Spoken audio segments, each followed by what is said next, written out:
Hi, this is Matata James, and you're watching Joburg Today.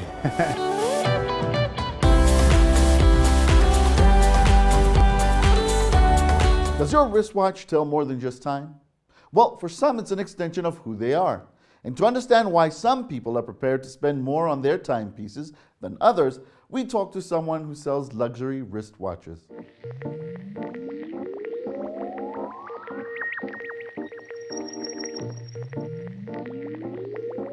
When I was a little boy, I had a madness for watches. When I was 5 and 6, there was a madness. My mother used to take me to town, and we had to stop in front of all the watch shops.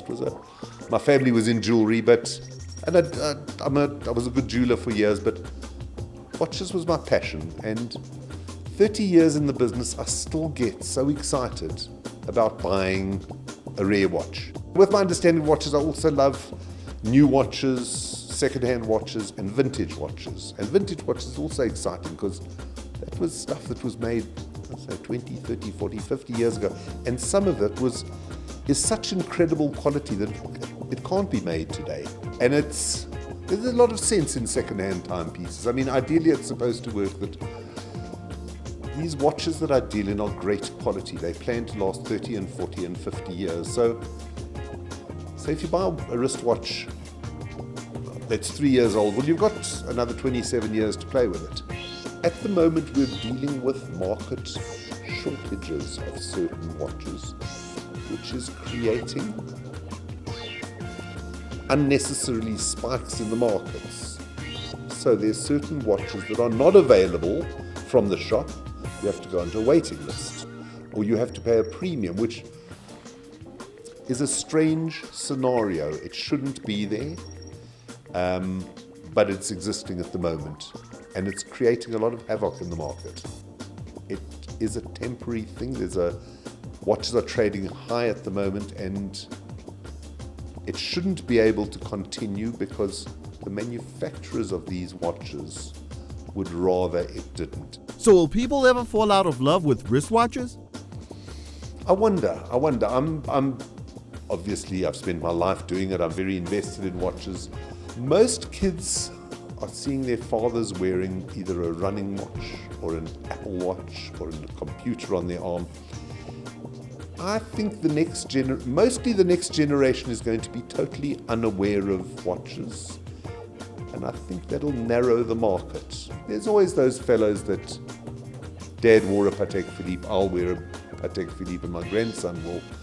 But I think in the general market, I think the market will narrow. I don't know if 30 years' time, our children will have the same passion that people are having today. Just because they aren't around as much. You don't see, there was a time that everyone wore a mechanical watch. Now, I would say 80% of people don't, or 85% don't. So in time it may go the way of fountain pens or Volkswagens. But for now, we're trading like crazy and having fun. That said, how does one start his or her own watch collection? Some guys who just love the aesthetics, there's some guys who love the mechanics, there's some guys that love military, there's some guys that only like one particular brand. So work out where you want to go. I mean, Omega is so colorful. Omega's got watches that went to the moon, watches that went on spacewalks, watches for divers, watches that James Bond wore. There's a whole series of exciting Omegas. Panerai is a great brand that, interesting, was all about the Italian Navy in World War II. They were a terrible Navy. They sunk their own ships. They dived overboard. But Panerai is a great brand, and it's a celebration of the Italian Navy. They make beautiful watches. They bought correctly, they hold a value. In other words, buy a good quality second-hand Panerai at half its price, or 60 cents in the rand, and you're buying it well. Go with that. I suppose start on the internet, start learning what there is out there. Work out what you love, what your passion is.